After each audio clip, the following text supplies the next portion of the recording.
Welcome back folks, my name's Shane. In today's video we're checking out the Sirui Astra Autofocus Anamorphic lens. This is a 50mm T1.8, so it's a very fast aperture lens with, of course, autofocus motors, which completely changes the game for people who like to shoot anamorphic on their own. I don't even have to think about it. I don't have to rig up a screen or get my phone out to wonder if I'm in focus to remotely connect to my camera. It's just going to work. As long as you've got a modern camera body that has phase or phase hybrid autofocus, then it won't be a problem. You can get this in two different flare types as well. Neutral, which is what I've got, and also blue if you're into more sort of moody night shots and sci-fi and all that kind of stuff. It can give you a drastically different look to that of the neutral flare, which I kind of prefer. This Sirui Astra lens is one of three in a series. So you can get a 50mm T1.8, which I'm using today, a 75mm T1.8, and also a 100mm T1.8. So if you're going to be changing focal lengths throughout your shoot, you'll get the same contrast and colors between each lens. Now, I've been testing this out in mixed conditions over the last few weeks. So I'm going to show you a whole bunch of samples and test shots, shot without a gimbal, with a gimbal, low light, all that kind of stuff, and I'll walk you through what I think makes this lens kind of special. Before we get into this video, just two things to note. One, I'm going to be shooting all of the talk to camera piece on this as well and putting it on a native timeline, so I hope you like that. And secondly, all the B-roll was shot with a different camera, just with some fake black bars. So that's how I got around that. But yeah, I'm a big fan of this lens. It's been a whole lot of fun to use.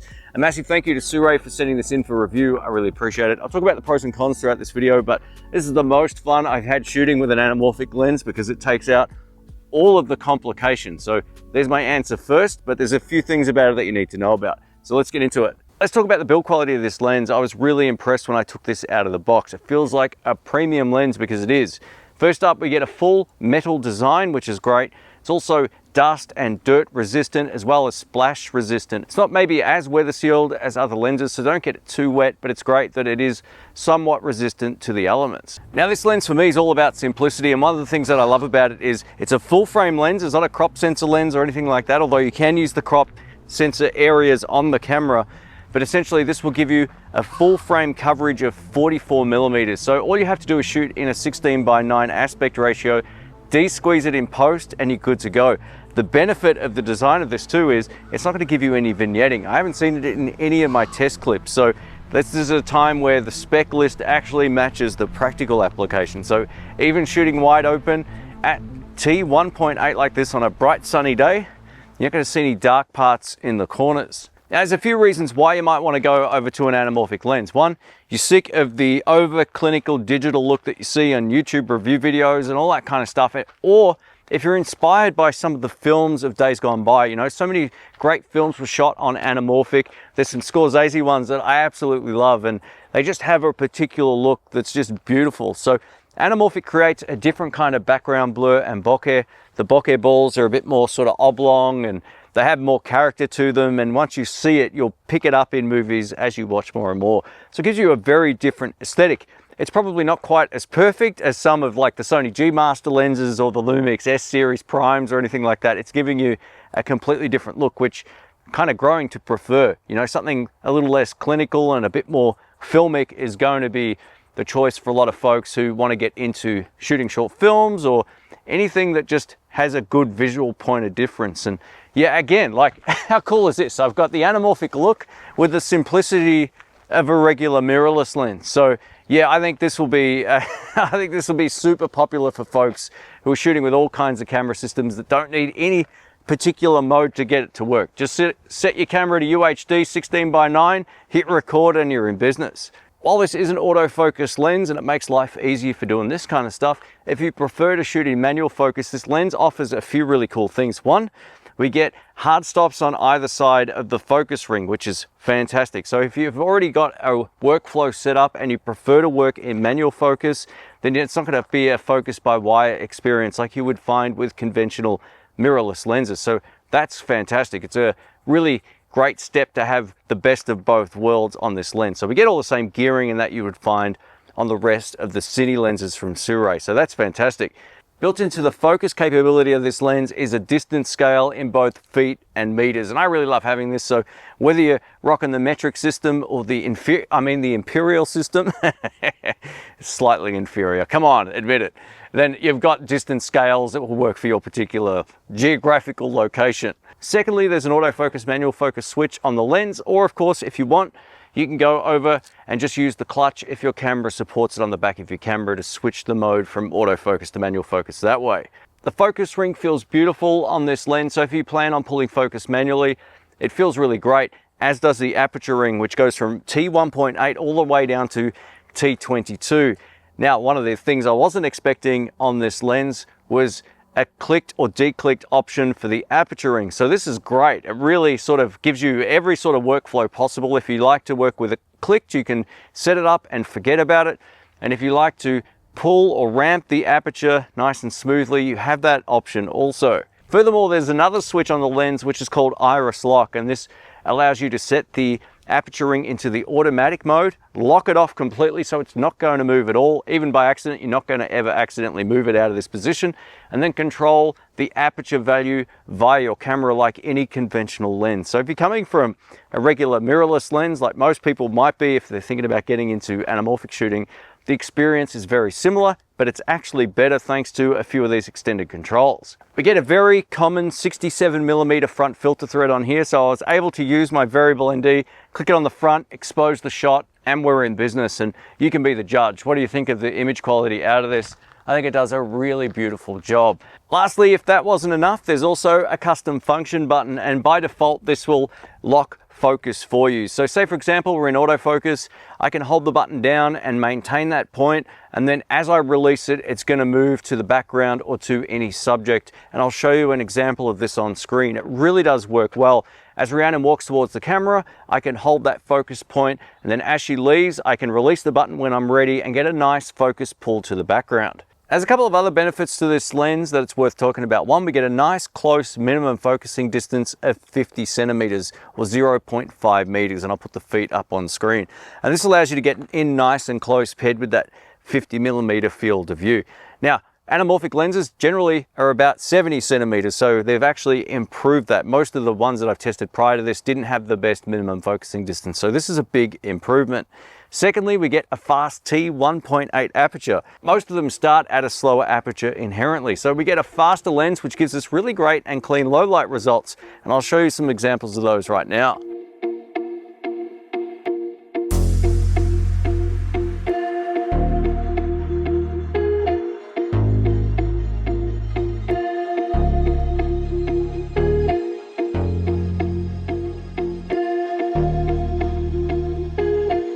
Now let's cover the autofocus, because this is one of the big reasons why I think a lot of people will buy this or the other lenses in this particular series.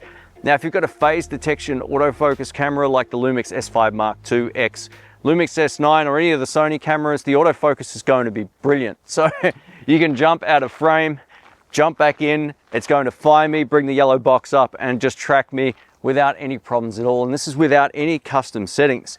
Now, as I drove down this street before, there were a whole lot of cows and bulls just in another field here. I think they were bulls actually, all of them. But they were basically right up against the fence. So I switched over to animal detection autofocus mode, and the box came up over them, and it was just, they were beautiful. They looked awesome. So I had no problems tracking those in the field as well.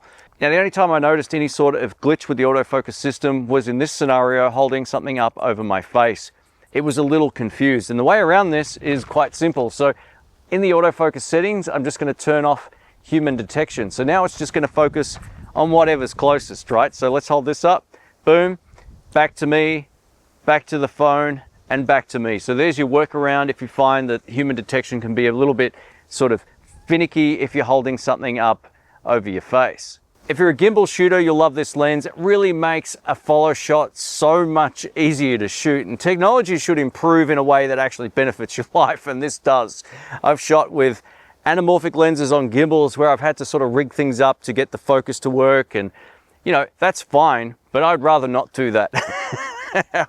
Call me lazy, but call me also efficient, and I'll be happy with both of those terms. But this lens really makes a follow shot so much easier than a conventional anamorphic lens, where you do have to rig something up or just be in a very particular spot when you're doing a follow shot so you don't lose focus. And you know, if you speed up too fast to your subject with a conventional lens in manual focus, you can sometimes just overshoot it and be out of focus. This just works. So yeah, for anyone shooting with a gimbal, this lens makes the whole experience a lot easier. Another compromise that you won't be living without is the fact this lens ties into the Panasonic S5 Mark II X or S9's in-body image stabilization beautifully. So whether we're using IBIS boost mode, which gives you a tripod looking shot when doing a static shot like this, it works no problems at all. It will also tie into the E-stabilization for both standard and high E-stab. So if you want to do a follow shot and get excellent stabilization, turn on the E-stab and this lens will work beautifully. All right, let's wrap this up. I'm gonna give you my final thoughts here on the Sirui Astra 50mm T1.8 Anamorphic Cine lens with the neutral flaring. I'm a big fan. I've tried to contain my excitement, but it's honestly the best anamorphic lens I've ever used, and I've reviewed quite a few over the last sort of 3 years or so. And this one, having the autofocus motors, will make so many people's lives a lot easier. Whether you're shooting on a gimbal, or whether you want to do a talk to camera piece like this, or you're doing a follow shot, having reliable autofocus saves you the headache of having to reshoot something, which I've done plenty of times over the years when I've shot manually. I make mistakes, everybody does, and sometimes you just overshoot it a little bit and you can't do much about it. So yeah, if you prefer the manual focus experience, you've still got an excellent manual focus lens, but having the autofocus is definitely a step in the right direction for 2026 and beyond. I love it. I think it's one of the best lenses I've used from Sirui. While this lens has some focus breathing, all anamorphic lenses do, or at least the ones that I've used anyway. So yeah, it's not really what I would consider a trade-off. It's just how they're designed. If you, again, prefer that clinically clean sort of focus pull, then Sirui also offer plenty of those lenses as well. But for what this is doing, it's doing it extremely well. And again, the autofocus completely surprised me. It's performed just as well as I would expect with some of the S series of primes on this particular lens, minus the sort of product showcase mode kind of thing, which I'm not sure how many people are doing those kind of videos with this lens. But if you're in a situation where you're filming someone, they hold something up, just turn off human detection and it will pull focus to whatever's closest. And in that case, it works really well. At the end of the day, if this lens wasn't for me, I'd let you know, but having autofocus and being able to be way more productive when shooting with anamorphic is such a great thing. And overall, I'm really impressed. If you want to take a look at this lens, I'll link it down in the pinned comment. Thanks for watching, subscribe, click the bell, all that kind of stuff. It's kind of hot, so I'm out of here. I know I drove. What am I doing? I was just showing off the autofocus. Can you blame me? It actually works. Woo! Look at it. Awesome. Take care, guys. Catch you soon.